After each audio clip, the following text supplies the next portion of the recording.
Sunday ఎపిసోడ్‌లో ఏం జరగబోతుందో ఈరోజు సాయంత్రం క్లియర్‌గా ఎక్స్‌ప్లెయిన్ చేస్తా. దానికంటే ముందు ఈరోజు ఎలిమినేషన్ లేదు అని అంటున్నారు. దివ్య అండ్ సంజన వీళ్ళిద్దరూ ఉన్నప్పుడు మీరైతే ఎవరిని సేవ్ చేస్తారు హౌస్‌లో? మీకే అవకాశం ఉండి ఒకళ్ళని బయటికి పంపించేయాలి, ఒకళ్ళని సేవ్ చేయాలి అంటే I will save Sanjana, I will save Divya. ఈ రెండిట్లో ఒక్క పేరు మీరు కామెంట్ చేసి వీడియో చూడడం కంటిన్యూ చేయండి. ఈరోజు డీమన్ పవన్ వాళ్ళ నాన్నగారు రాబోతున్నారు స్టేజ్ మీదకని తెలుస్తుంది. అండ్ ఫ్రెండ్ కూడా రాబోతున్నారు. అంటే కామనర్స్ అందరికీ కూడా ఎవరు వద్దు సెలబ్రిటీస్ అని చెప్పారంట ఈసారి. ఎందుకంటే ప్రతిసారి కూడా మీకు వేరే సీజన్స్లోంచి ఒక పాత సీజన్ కంటెస్టెంట్ కానీ సెలబ్రిటీ కానీ ఎవరో ఒకళ్ళు వీళ్ళు అరేంజ్ చేస్తూ ఉంటారు. కానీ ఈసారి ఏంటంటే కామనర్స్ అనేసరికి సో జనాల్లోకి ఎట్లా పోటీ అవుద్దు అంటే వీళ్ళు కామనర్ ఏంటి, వీళ్ళ కోసం సెలబ్రిటీ వచ్చాడు కదా, ఇట్లాంటివన్నీ వస్తాయి డిస్కషన్స్ అని చెప్పి కంప్లీట్గా వద్దని చెప్పారంటే తెలుస్తుంది. సో ఓన్లీ ఫ్యామిలీ మెంబర్స్ రాబోతున్నారు. సో డీమన్ పవన్ కోసం ఫ్రెండ్ వాళ్ళ నాన్నగారు వీళ్ళిద్దరూ రాబోతున్నారు. ఒక సీక్రెట్ని రివీల్ చేయాలి అని చెప్తే నాకు రమ్య అంటే ఇష్టం అని చెప్తాడంట డీమన్ పవన్. అయితే రమ్య అనేసరికి అందరం ఏమనుకుంటాం, రమ్య మోక్షం మొన్న వచ్చే హౌస్లో నుంచి ఎలిమినేట్ అయిపోయింది కదా, రమ్య చిట్టి పికిల్స్ రమ్య అనుకుంటాం మనం. అంటే సో అట్లా కూడా ఇండైరెక్ట్గా చెప్పే ప్రయత్నం చేశాడు. బట్ పికిల్స్ రమ్య కాదు, 10th క్లాస్లో క్రష్ అయినటువంటి రమ్య గురించి వాళ్ళు రివీల్ చేస్తారంట. అది ఒక ఫన్ లాంటిది ఒకటి జరిగిందంట. తర్వాత ఫోన్ కాల్తో అతను సేవ్ చేస్తారని తెలిసింది. వాళ్ళ నాన్నగారు డీమన్ వాళ్ళ నాన్నగారు నాగార్జునకు సంబంధించినటువంటి ఫ్యాన్ అంట ఆయన ఎప్పటి నుంచో కూడా. సో వాళ్ళ నాన్నగారు వచ్చినటువంటి సందర్భంలో తండ్రి కొడుకుల బాండ్తో ఎమోషనల్ అయిపోతారంట డీమన్ పవన్. సో మీరంటే నాకు ఇష్టం సార్, డైరెక్ట్ కలిసే అవకాశం నా కొడుకు వల్లే వచ్చిందని చెప్పి నాగార్జునకి చెప్పడం. ఎందుకంటే ఆయన భారీ నాగార్జున ఫ్యాన్ అంట శివ అప్పటి నుంచి కూడా. సో మొన్న రిలీజ్ గురించి కూడా వాళ్ళు మాట్లాడుకుంటారంట. సో ఆయనకు ఉన్నటువంటి టాప్ 5 ఎవరు అంటే ఆయన పెట్టినటువంటి లిస్టులో డీమన్ పవన్, తనూజ, అట్లాగే సంజన, 4 ఇమాన్యుల్, 5 రీతు ఇట్లా పెడతారంట. ఆయన వాళ్ళ ఫాదర్ డీమన్ పవన్ ఫాదర్ నీకు ఛాన్స్లు ఇవ్వట్లేదు, పక్కన పెట్టేస్తున్నారు అని ఎందుకు నువ్వు ఎక్కువ ఫీల్ అవుతున్నావు అని కొడుకు చెప్తారంట. ఆయన నీకు ఛాన్స్లు ఇవ్వట్లేదు అంటే అర్థం ఏంటంటే హౌస్ మేట్స్ని చూసి భయపడుతున్నారని అర్థం, అందుకే నీకు ఇవ్వట్లేదు. కరెక్ట్ కదా ఆయన చెప్పింది. సో డీమన్ పవన్ కూడా ఆయన తీసి పక్కన పెట్టేసి ఎప్పుడు సైలెంట్గా ఉండకుండా ఆర్గ్యుమెంట్ చేయలేదు, ఏదో ఒక పాయింట్ పెట్టాలి, క్వశ్చన్ చేయాలి.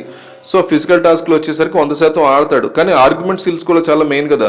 స్టార్టింగ్లో చాలా మంచి పాయింట్స్ పెట్టేవాడు డీమన్ పవన్. అంటే చాలా బ్యాలెన్స్డ్గా తెలివిగా మాట్లాడుతుండేవాడు. కొంచెం అప్పట్లో మీకు గుర్తుంటే స్టార్టింగ్లో 10 innings ఓవర్స్ అట్లా ఉండేది, అప్పుడు బాగా పెట్టేవాడు పాయింట్స్. కానీ తర్వాత అంతా సైడ్ ట్రాక్ రీతు ట్రాక్లో పడిపోయి కంప్లీట్గా అటు వెళ్ళిపోయింది. అంటే ఎన్నోసార్లు అవకాశం వచ్చినా కూడా అప్పట్లో ప్రియాతో శ్రీజాతో గొడవలు పడేవాడు, ఒపీనియన్స్ చెప్పేవాడు, ఇవన్నీ ఉండేవి. కానీ ఇప్పుడు వచ్చేసరికి కంప్లీట్గా సైలెంట్ అయిపోయాడు. ఏం జరిగినా ఇష్యూ అయినా, లవ్ అయినా, పాజిటివ్ అయినా అంతా కూడా రీతుతోనే తప్ప మిగతా వాళ్ళతో మాట్లాడలేదు అతను. సో ఎక్కువగా మాట్లాడడం అనేది కావాలి, వంట దగ్గర ఉండడం, వంట దగ్గర ఉండిపోవడము, లేకపోతే నాకు బయట స్పెండ్ చేసే టైం రావట్లేదు, నేను మనం హౌస్ మేట్స్తో బయట కూర్చుని ఎంటర్టైన్మెంట్ విషయంలో నేను మిస్ అయిపోతున్నాను, ఇట్లా మాట్లాడతాడు. కానీ తనకి తానంటూ ఒక స్టాండ్ తీసుకునేటువంటి పరిస్థితి ఎక్కడ డీమన్ పవన్ విషయంలో కనపడదు. మీరు ఎన్నిసార్లు అయినా చెక్ చేసుకోండి.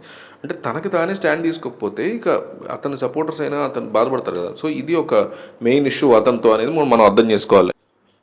సో ఇవాళ సండే ఈవినింగ్ ఎపిసోడ్లో రీతు కోసం రీతు వాళ్ళ బ్రదరు అండ్ అఖిల్ వస్తారని తెలుస్తోంది మనకి. సో అతను డీమన్ పవన్ కూడా అప్రిషియేట్ చేస్తారంట.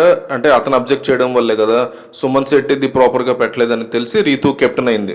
సో రీతు కూడా ఆ పాయింట్ అందుకునే వెంటనే గొడవ పడింది తనుజతో కానీ, సంచలక్తో కానీ, మిగతా వాళ్ళతో కానీ. సో చాలా ఇబ్బంది అయిపోయింది లేదంటే.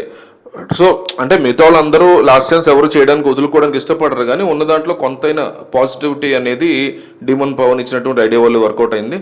సో అంటే రీతు కోసం వచ్చిన వాళ్ళు టాప్ 5 పెట్టిన వాళ్ళు ఎవరంటే ఫస్ట్ ప్లేస్లో రీతుని పెట్టి, సెకండ్ ప్లేస్లో తనూజని పెట్టారంట, third one Kalyan, Emmanuel, Demon ఇట్లా వాళ్ళు పెట్టినట్టుగా తెలుస్తుంది. ఇక సుమన్ శెట్టి కోసం యాక్టర్ శ్రీనివాస్ రెడ్డి అండ్ సుమన్ శెట్టి పిల్లలు వచ్చారంట.